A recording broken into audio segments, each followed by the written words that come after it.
Hi, boys and girls. I am here to read a story to you today, and we'll start with the front cover, the back cover, and the spine of the book. This story is titled Fiona Flamingo, and I'm excited to read it because I've been waiting for it to come in the mail. On a beautiful sunny afternoon where life was simply the best, a little flamingo named Fiona hatched from her egg in a nest.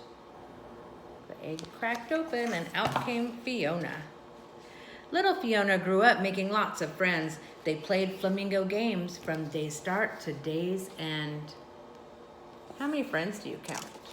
1, 2, 3, and a few butterflies. As the time passed, the birds all became stronger. They also got pinker and their feathers grew longer. See?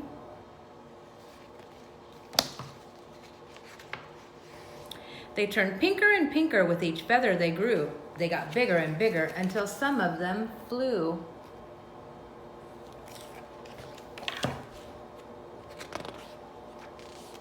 Fiona remained featherless until it happened one night. She woke up with feathers, but they were bright white.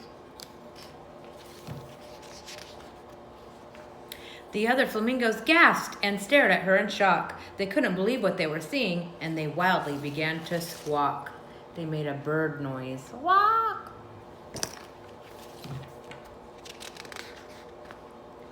Her friends looked at the white feathers, not knowing what to think.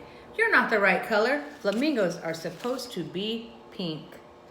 They're telling her that she's not the right color. Look at her face. I wonder how she's feeling about that.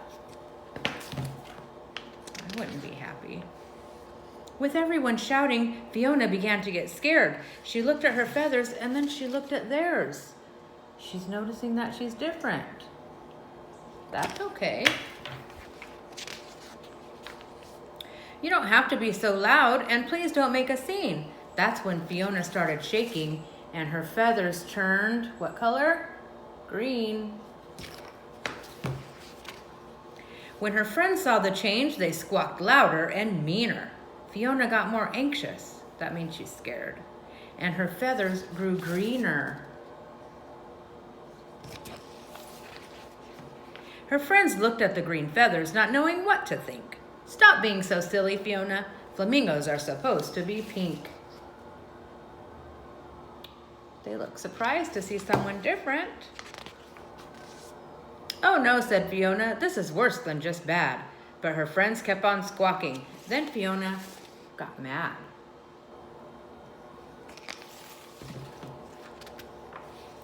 You're making me angry, she jumped and furiously said. That's when Fiona started yelling and her feathers turned to red.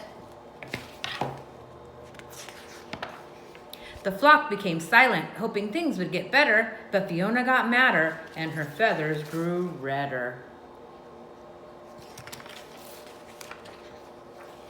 Her friends looked at the red feathers, not knowing what to think.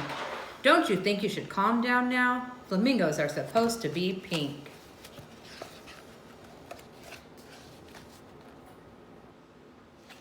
I think she's beautiful. They all rushed to hug her, and now Fiona felt bad. Her anger was fading, but now she felt sad. Oh, she's having so many feelings today. She whimpered and cried, I'm all mixed up in hue. That's when Fiona started sobbing, and her feathers turned to blue. The flock watched from afar, and their concerns grew truer. But Fiona just got sadder, and her feathers grew bluer. She might be feeling kind of lonely. Her friends looked at the blue feathers, not knowing what to think. Just what kind of bird are you? Flamingos are supposed to be pink. No one could cheer her up, so instead they stayed away. That's when Fiona got lonely and her feathers turned to gray. A young chick floated up with a gaze so pure and true. I hope my feathers change colors when I'm as big as you. This young chick liked Fiona's changing color feathers. I wonder how Fiona's feeling about that. Fiona flashed a happy smile and her feathers erupted in color. It was a surprise to everyone. No feather was like any other. Look at that.